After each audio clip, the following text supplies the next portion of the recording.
तैयारी है, स्टार्ट। दुनिया के सबसे शक्तिशाली शिकारियों में शुमार बाघ के शावकों का टाइगर स्टेट के आंगन में भूख से दम तोड़ देना वन्य जीव संरक्षण के दावों पर ऐसा बदनुमा दाग है जिसे धोना आसान नहीं होगा। कान्हा टाइगर रिजर्व में बाघिन T141 के 3 शावकों की मौत महज एक प्राकृतिक घटना नहीं बल्कि वन प्रबंधन के खोखलेपन की विस्तृत पोस्टमार्टम रिपोर्ट है। आंकड़े गवाह हैं कि जनवरी से अप्रैल 2026 के भीतर अकेले मध्य प्रदेश में ही 23 बाघों की मौत हो चुकी है।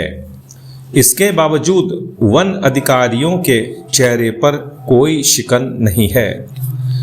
वन अमला रेडियो कॉलर और हाईटेक मॉनिटरिंग के नाम पर करोड़ों का बजट खर्च करता है, लेकिन उसे यह भनक तक नहीं लगती कि एक बाघिन शारीरिक रूप से इतनी लाचार हो चुकी है कि वह अपने शावकों का पेट तक नहीं भर पा रही।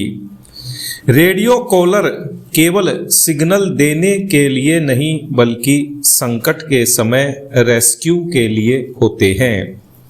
यदि बाघिन कई दिनों से शिकार करने में अक्षम थी तो ट्रैकिंग टीम क्या केवल दफ्तरों में बैठकर फाइलों पर बाघों की संख्या गिन रही थी? भूख से हुई मौत कभी प्राकृतिक नहीं हो सकती।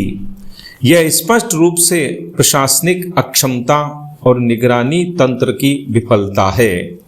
सूरज की तपिश के साथ जंगलों के प्राकृतिक जल स्रोत सूख चुके हैं। जब रेड डाटा की लुप्त प्रायः श्रेणी में शामिल बाघों की यह दुर्गति है तो अन्य वन्य जीवों की प्यास और भूख का मंजर क्या होगा, इसका अंदाजा लगाना कठिन नहीं है। कृत्रिम जलाशयों को भरने में बरती गई सुस्ती ने जंगलों को डेथ ट्रैप में बदल दिया है। यहाँ सवाल केवल संसाधनों के अभाव का नहीं बल्कि इच्छा शक्ति के अकाल का भी है। अंतर्राष्ट्रीय स्तर पर वन्य जीव संरक्षण के कड़े मानक हैं।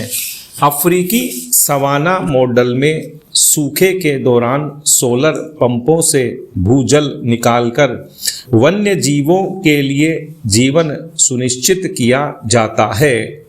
रूस में अमूर टाइगर्स के संरक्षण के लिए शिकार की कमी होने पर सप्लीमेंट्री फीडिंग यानी पूरक आहार का प्रावधान है।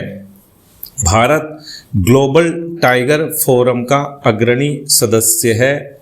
ऐसे में शावकों की भूख से मौतें अंतर्राष्ट्रीय मंचों पर भारत की वन्य जीव संरक्षण की छवि को धूमिल करती है। अंतर्राष्ट्रीय कानून वन्य जीवों के केवल व्यापार रोकने के लिए नहीं बल्कि प्रजातियों के सम्मानजनक अस्तित्व के अधिकार की भी वकालत करते हैं, जिसका उल्लंघन कान्हा टाइगर रिजर्व में हुआ है। वन प्रबंधन को यह समझना होगा कि बाघ केवल पर्यटन का टूल या सरकारी आंकड़ों का हिस्सा नहीं है, वे हमारे पारिस्थितिकी तंत्र की रीढ़ हैं। जवाबदेही उन अधिकारियों की तय होनी चाहिए जिनकी आंखों के सामने एक कुनबा खत्म हो गया। यदि टाइगर स्टेट के जंगलों में शावक भूख से मरेंगे तो वह दिन दूर नहीं जब यह गौरवशाली तमगा केवल इतिहास की किताबों और सरकारी विज्ञापनों तक ही सीमित रह जाएगा। भारत इस समय ऋतु परिवर्तन के बिगड़ते संतुलन का केवल गवाह ही नहीं बन रहा बल्कि एक ऐसी जलवायु विभीषिका के मुहाने पर खड़ा है जहां धूप अब जीवनदायी नहीं जानलेवा साबित हो रही है। अप्रैल की दहलीज पार करते ही जब उत्तर भारत के शहरों में पारा 40 डिग्री के ऊपर स्थिर होने लगे, जब दिल्ली 43 डिग्री की झुलसती सांसें लेने लगे और राजस्थान, उत्तर प्रदेश, बिहार से लेकर मध्य भारत तक धरती आग उगलती प्रतीत हो, तो ये संकेत साधारण नहीं होते। यह उस बदलते जलवायु परिवर्तन की तीखी चेतावनी है जो अब हमारे दैनिक जीवन की लय को भी तोड़ने लगी है। इस वर्ष की गर्मी ने अपनी शुरुआत ही असामान्य तरीके से की। फरवरी के अंतिम सप्ताह और मार्च की शुरुआत में ही कई इलाकों में तापमान ने सामान्य सीमाएं लांघ दी थी। उसके बाद पश्चिमी विक्षोभ के चलते लगातार बारिश होने से कई दिनों तक तापमान काफ़ी कम रहा। अब राजस्थान के बाड़मेर से लेकर दिल्ली की गलियों और विदर्भ के मैदानों तक पारा 43 डिग्री सेल्सियस के स्तर को पार कर चुका है।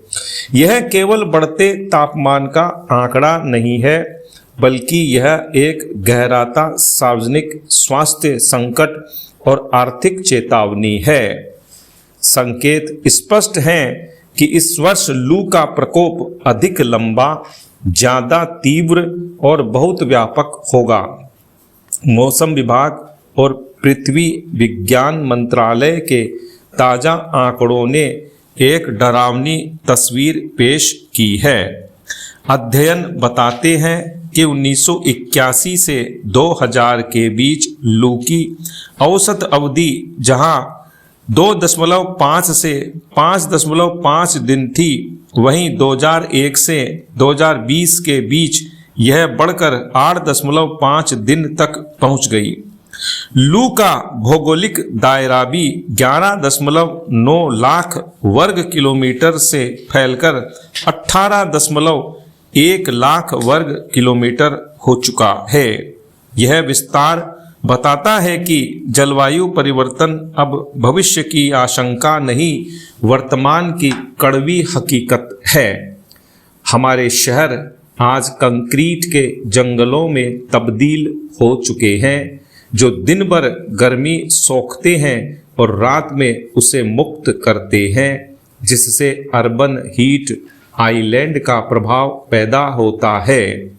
भारत में मई का महीना गर्म हवाओं, लू का चरम समय होता है और लू की घटनाओं को भी मौसम के दिन प्रतिदिन बदलाव का स्वाभाविक हिस्सा माना जाता है।